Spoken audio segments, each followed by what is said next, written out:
بسم اللہ الرحمن الرحیم۔ شروع اللہ کا نام لے کر جو بڑا مہربان نہایت رحم والا ہے۔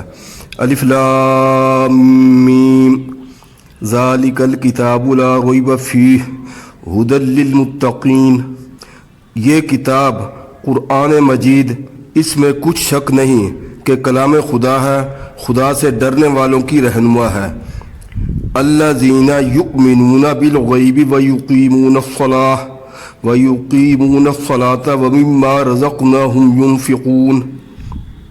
جو غیب پر ایمان لاتے اور آداب کے ساتھ نماز پڑھتے اور جو کچھ ہم نے ان کو عطا فرمایا ہے اس میں سے خرچ کرتے ہیں۔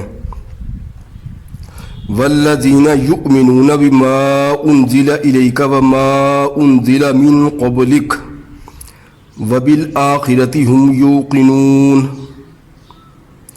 اور جو کتاب اے محمد صلی اللہ علیہ وسلم تم پر نازل ہوئی اور جو کتابیں تم سے پہلے پیغمبروں پر نازل ہوئیں، سب پر ایمان لاتے اور آخرت کا یقین رکھتے ہیں۔